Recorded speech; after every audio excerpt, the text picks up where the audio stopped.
If you go online and look up how to dress better, the first thing that you're going to find are the body shapes, and those are apples, inverted triangles, rectangles, hourglasses, and pears. If you look hard enough, then you're going to find another type of body styling, and that one is about your body structure. Those are yin-yang styling methods, so things like Kibbe and the Kitchener essences. The body archetypes and essences are the dramatics, naturals, classics, romantics, gamins, and then we have the ingenuous and the angelic essence. Yin-yang styling does offer a unique perspective on your body, and they are a lot more inclusive than the body shapes because they're mostly about dressing for your features, dressing for your lines, instead of trying to mimic another body shape. This one is a lot more complex because it takes into account your frame, your height, and your fat and muscle distribution, so you have a lot more things to take into account. The most important thing about it is that we are looking at your body lines and not just your proportions. To answer the question that made you click on this, which one is better for you? And in my opinion, none of them is better. I think you should use both of them together and in a way also separately. Of course, you can do whichever you want. If you want to use one, or if you want to use the other one, if you want to use none, doesn't really matter. But here are a few things that you might want to take into account.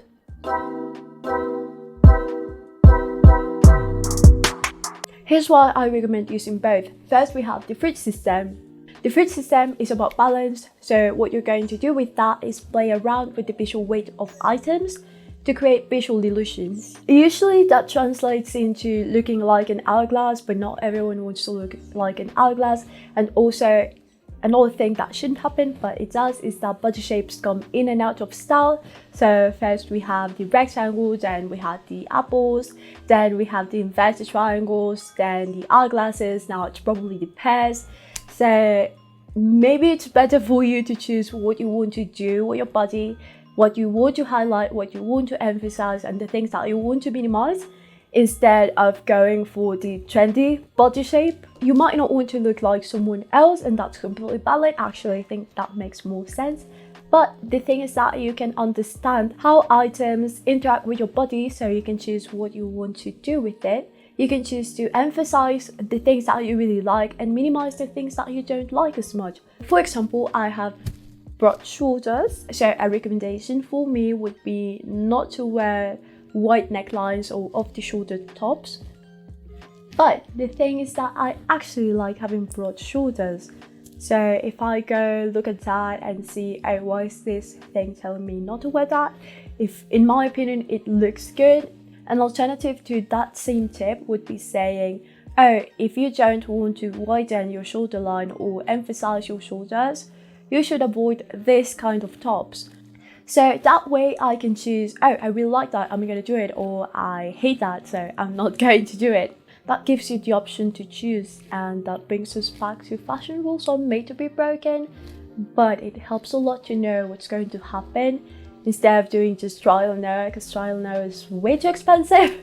Even if I don't think that you should only use the fruit system, I still use it, and I think I'm always going to use it because it's very helpful to understand visual balance, and it helps a lot in understanding why certain items look a certain way. Questions like, why is this thing making me look wide, are going to be answered with the fruit system. I don't actually talk a lot about body shapes in my channel, so if you want to know more about that, you can sign up for the launch of The Theory of Brown. Just go to thetheoryofbrown.com. Once you sign up, you're going to get an email, and there's actually a secret discount code that you can use to hire me as your personal stylist. All you have to do to use it is go to cocostyling.com and enter it when you are at the checkout. Then we have the body essences and the body archetypes. I like calling them body structure because that's basically what it is. It's about your features and your line. These are one of the best things that you can come across with when you're starting your style journey, and it's because it explains so much about your body. It tells you the fabrics you should choose, the garments, the cuts, your accessories, your hair, everything is in there. It is so complete that once you get the hang of it, it gets super easy to dress yourself. Unless you don't know what you like, then that's another thing, but you can use the 3 pillars of style, I guess. So you have color, then you have your body shape, and then you have your body structure. So once you do that, you can start developing your style and have your dream wardrobe. I have already talked multiple times about the things I don't love about this system. If you haven't, you can just check out the IDs playlist. But I still think this is one of the best things that you can do to start learning about your body and how to dress for it. There's almost 8 billion people in the world, that's both men and women, because men also have body structure types, because they have a body. And we can't expect them all to fall into 10 archetypes.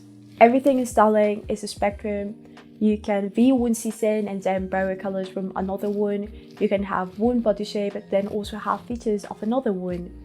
And you can like multiple styles, not just one. That's why I think style essences might be a lot better for people that don't feel like they fall specifically in one type. Doing an analysis of ourselves, acknowledging that we have different features, might be a lot more helpful, because then you can start understanding each individual part and see, okay, what do I want to do with that? Here's another important question. Should you dress for your body or should you dress for your face? A lot of people don't even think about that, but if your face and body have very different lines, then that's probably something that you're confused about. It's completely up to you. Everything in here is completely up to you. So body shapes versus body archetypes, dressing for your face versus dressing for your body. But here are a few options. Option 1 and 2, of course, are dressing for your face or dressing for your body. The third option would be to dress your body for your body and then your face for your face. You could also split it, I guess. So maybe like from the chest up, you do recommendations for your face, and then below that, the recommendations for the lines of your body. Then we have the fourth option, which in my opinion is the best one because I use it, but it's up to you.